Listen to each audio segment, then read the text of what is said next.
Tere tulemast, kallid kaljukitsed!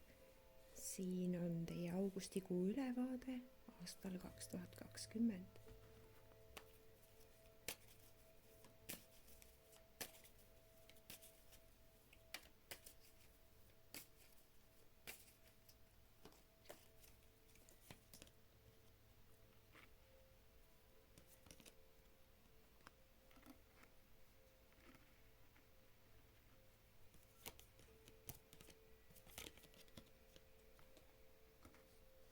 No nii.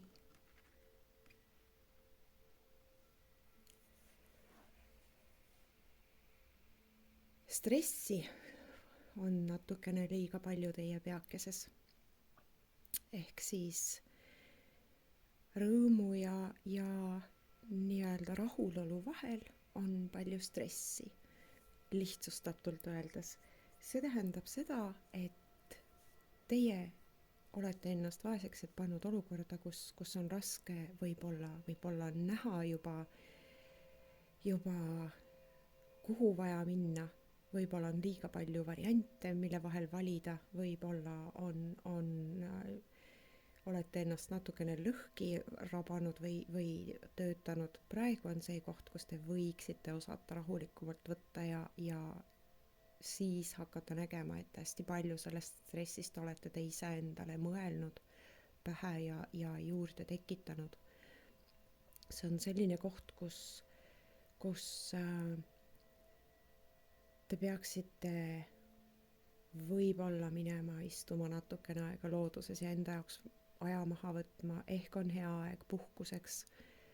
Võib-olla leidke võimalus, ma ei räägi spaast, aga kuskile vee äärde minna ja natukene lahustada enda jaoks seda mõtete ja plaanide ja soovide ja eesmärkide nii-öelda segadust, mis teil tekkimas või tekkinud on. Ehk siis elu ei ole ainult eesmärgid ja rabelemine ja kohustused ja vajadused ja nõudmised ja mis iganes. See lihtsalt ei tööta nii, te teete ennast katki, te lõhute ära enda nii-öelda selge mõtlemise ja siis hakkate rabelema üldse valedes suundades ja teete lihtsalt endale tööd ja vaeva juurde, nii füüsiliselt kui ka vaimselt. Tuleb osata võtta rahulikult, tuleb osata nautida, kas siis perekonnaga koos, lähedastega koos või siis üksinda, sellist lihtsalt olemist. Mitte miski ei kao selle tõttu ära, et te võtate natukene aja maha. Teil on viga selles, et te pigem vaatate seda, mida teil ei ole, mida te tahate, mida te vajate, ja ei märka seda, mis teil juba on. Mingisugused kõrgemad sihid ja vajadused on esikohal ja selle asemel te ei oska elada. Te ajate kogu aeg mingisugust nähtamatut porgandit taga, mida te ise endale olete kuskile ettepoole riputanud, mille poole püüelda, kuhu minna.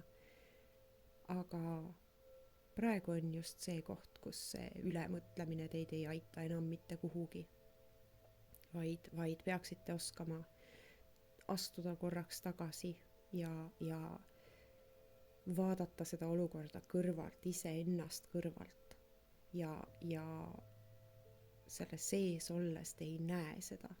Te ei saa enam aru tegelikult, kui palju te olete endale tekitanud lisakohustusi lihtsalt sellepärast, et te üritate saavutada mingisuguseid tulemusi või hoida antud lubadusi. Et selline iseenda kaotamine on hästi suur oht selliste tagaajamismängude juures ja elurõõm ja elu nautimine on väga teise või kolmanda järguline. Aga praegu on see koht, kus te peaksite tõmbama korraks selle elurõõmu ja nautimise esikohale, selleks, et te saaksite puhtana ja selgema mõtlemise ja pilguga edasi liikuda. aitäh ja olge hoitud!